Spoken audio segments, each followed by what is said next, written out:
get a quick statement from Coach Wright, and then we'll open up the floor for questions.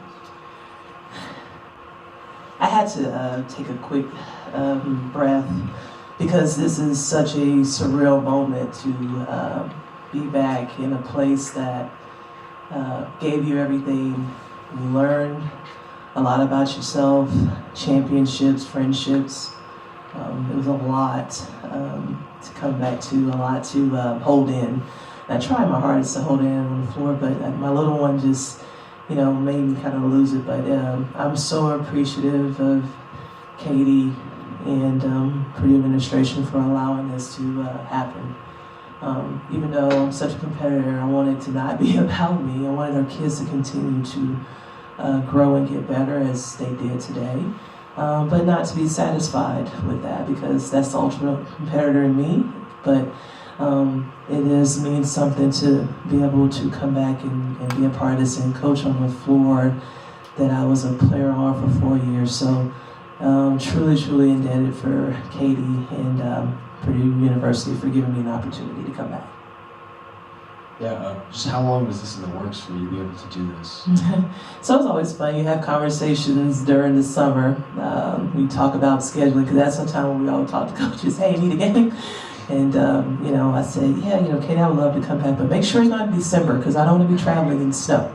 So, so Kelly and I got together, moved around some dates, and this was great to be able to come back on a weekend to have some former teammates, have family, to be able to come back and do this. So we've been talking about it for some time, and was waiting for the opportunity to be able to release it, and I thought Purdue did a very good job of just promoting that. I thought it was incredible. Yeah, you kind of touched on it, but I mean, how hard was it to make it about basketball and try to, be the coach of UT Arlington today? It was tough. It was tough, but it's the business. I mean, my dad told me I need to really lock into the game today. He's still doing the same thing. But and I told our kids, it's not about me. It's I've done everything I needed to on this court. It's about you all and putting you in a position to be successful. It was not the outcome that we wanted, but I do feel like this team grew against a young and up-and-coming Purdue team that's going to be really, really good under Katie and her staff. And so we want to continue. I mean, everybody that knows me, Kyle's in the back, he knows how I schedule, and we schedule tough to be prepared for the WAC conference and know how to win on the road. And we're also trying to blend new faces and get our core to continue to keep growing. So each game is about growing. You don't want to lose, but you got to lose the right way and continue to get better from it. You guys were kind of able to prevent them from really opening the floodgates for at least 3 quarters mostly. Kept chipping into that lead. I mean, what was allowing you guys to do that? I mean, were you happy with the fight that your team showed? Yeah, absolutely. I think what it was for us is that we were able to reverse the ball, get downhill, and be able to kick and knock down shots. I thought that helped us. I thought defensively, changing the defense against them was really good for us. We played scrappy tonight, and they played, took on my mentality, I think for the most part, this game. Most I've seen, since we've been playing. So that was it. But, free throws and, again, understanding possessions matter. And we've had some crucial turnovers that, cost us. And so we got to continue to keep learning from those things and not making excuses. And you thought wearing a headband, eye socks, or just didn't go with the dress? I have not been, dressing up, and I just felt like this was, something that was important to do. I almost did put on the headband. My kids were talking about me so bad, like, why are you wearing a headband? I at least thought my mom would at least wear it, because, that was the thing too. But I thought about the socks. It's cold, for sure. But, it's, you start to think back to, like, why did I do that? But I know that it was signature. It's even from the number 50, why I chose that. I told our kids, I started in middle school, I wanted a big jersey. I didn't want a small jersey. So the bigger the number, the bigger the jersey. And so I said, well, give me the biggest number you got. Because, I needed it. And it's a unique number. It was unique for a player that was small but played big. And so, that was big for me.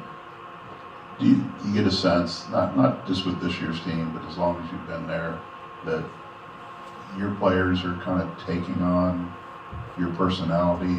Because saw things today that saw, when you did when you played. Yeah. But do you feel like that process is, it's probably always ongoing, but are you seeing it more and more with your players? Yeah, today I thought that I saw it more than what I have. Again, teams are, they're doing a good job of scouting us. We haven't shot the ball, well. And, I told our team, when we start to hit shots, then it starts to open up the floodgates and we become very tough to defend. But I thought they were scrappy. I thought they didn't give up. They hit some big shots, big threes towards the end that opened it up for us, that we had to take some chances because we were in the hole. But, I think it's, for me, it is the discipline. You don't always play, you're always not going to make the shots, but are you disciplined enough to stick with the game plan? And that's where we are right now as a team, is learning that piece. And I, without a doubt, don't doubt that our team is going to turn that corner. We've been through a gauntlet. We've not been at home. Again, like I tell them, we're not going to make excuses. We want to continue to show that we are improving. I'm not going to give in. I'm not giving in on that. They're going to continue to keep working on this. We've heard a lot from Katie just on what you meant to her for her career here. But what has she meant for you, not only during your brief time at Purdue, but also these last 2 decades as both of you have kind of got out in the coaching world? Yeah. I would honestly say, Katie was probably the first freshman to come in and challenge me. Even though it was a senior to freshman duo, and I thought she took it personally to say, okay, I'm going to make you better. I know you're an All-American, all this thing, but she came in and she really, really took it under her study to be better. And it showed after I left. Always been humble, always gave me credit, which I never asked for. Everybody knows me. I'm not ever one to talk about what I've done. But she has always embraced it. She's always talked about that. But I think it's more so than anything, just the person that she is. And, she is the right person for this job. And I know she's going to continue to turn this around. And now we're giving back to student athletes because we're servant leaders. And I think that's probably what's humbling and fulfilling. Christy had a heartfelt moment with us earlier today. She wanted Katie to win 2 quarters, and then she wanted me to win 2 quarters. I don't even know if that worked out for us or not. Now I got to get over her about that. But it's just fulfilling that she made it happen. And that's because she's my teammate, she's my friend, and I love her for that. Coach, can you describe, 2 minutes before game time, that hug, and then the standing ovation you received? Trying to hold your emotions in, as a coach, because you don't want your kids to really show it. But I just said, hey, this is the one time that I deserve that, and the fans, our fans here are just amazing. The support, like the crowd was unbelievable. And it was heartwarming for me. And I'm truly indebted to our fans, and I appreciate them here. And it was everything that I could have asked for and even more. The last 24 hours, 48 hours was rough because, you're hearing from everybody. Your kids get to see who you were as a player. Those highlights were amazing. So whoever gave those was awesome. I'm glad you picked those highlights. Because it didn't just show me scoring, it also showed me playing defense. So that's the thing that I want them to kind of take back with that. But it was everything that I could have asked for and even more. So I'm thankful for today, and now I can kind of relax a little bit and get ready for the next game. But it was a lot. It is a lot. But I thought that our kids did a good job of handling it. Coach, what principles are you trying to bring with this team that you really learned and gained being a player at Purdue? It's like I talked about with Mike, it's a discipline. I approached, one of the things that people didn't get to see behind closed doors, how I approach practice every day. Mike probably would know that. I approached practice like it was game. My mom and dad taught me that because games come easy to you. And that's what I'm trying to coach and teach our kids, is the discipline. Because I had fun no matter what, because I was prepared for much preparation. And that's what I'm trying to get this group to understand. Yeah, I may have not played a perfect game, but I'm telling you, when I needed to get a big stop, a big rebound, I was going to be able to do that because of how I practice. And so that's what I'm trying to work with this group is that, every day, I can't motivate myself, I can't give it, but I can be disciplined to do the work. Because it's hard to be motivated every day to do those things. But if you're disciplined and you know what your expectations are, it's easy to do that. So that's what I'm trying to teach them. Do 18 to 23-year-olds get it all the time? No, because I didn't always understand it. But I love this group, and I love what I do. And that's what was fulfilling for me because, again, I would never trade it in for anything in the world.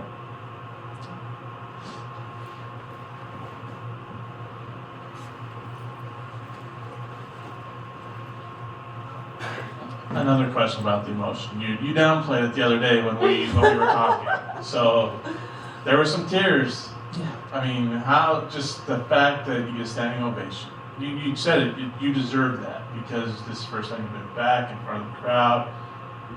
Just and your daughter's there, your little one. Like just the emotion when it actually happened compared to maybe the lead up to it. I think I probably would have handled it better if my daughter Lennox didn't come out because I think it's a full circle. She obviously doesn't know what's going on. And she said, "Mommy, that's you." And I think I just lost it, because it's my little one, and I'm gonna be I'll get emotional about it because it was, it's fulfilling. I love what I do. I love what I do, and I don't disrespect the game because I gave so much to it, and it's giving back to me now, and I'm giving back to my little one. She might not even bounce the ball ever, and I'm okay with that because she's going to be proud of her mom. She's going to be proud of her, and I'm just, I can say I got a degree from Purdue. I think that's probably the fulfilling piece of it all. That I worked through this and that the accolades, it's amazing, but that was the teammates that I was and that staff I was part of, Christy all the way down to Katrina Merriweather, to all those coaches that were there, so I'm indebted. And I think that's the thing is that my little one got to come back and be on that floor when we played at. So if she wasn't here, I probably would have not done it as much to tears, but she just big old smile. And she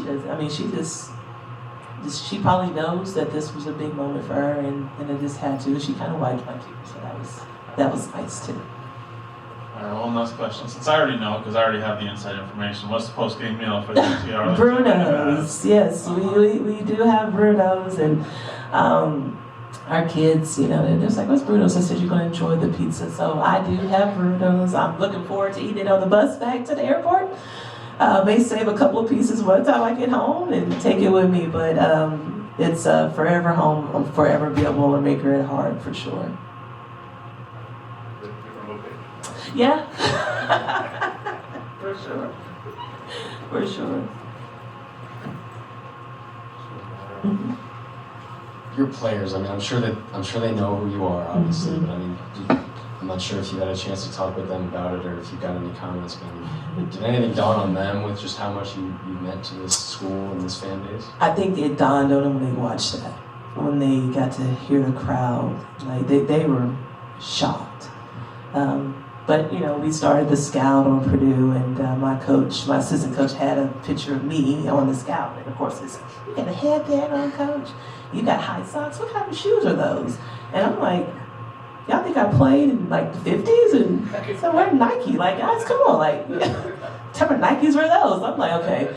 And they see the videos and, "Oh, you're an All-American, you're 3-time," but they don't know what that means to be a 3-time. I said, "Guys, you don't know the era who I played with and against, and at that era and that time. Some amazing athletes at that time that's playing and who I was playing with." So they don't know, so you're trying to teach. But I think they really kind of figured that out once everything like that happened. So, but you know how kids are. I think there's a couple that get it, and they'll kind of move on from this, and we will. But at the end of the day, I'm still Coach Reek, and they're going to play how I want them to play. They're not me, but they're going to take on my personality. Thank you all. You know, I'm forever grateful for you all, and like I said, just to the fans, I think it's awesome the support, and continue to keep supporting Katie and her staff. She's got some great young pieces. She's going to continue to do what she needs to do for her alma mater. So again, thankful for her and the administration. Again, I want to make sure that I do say that. Thankful. Thank you.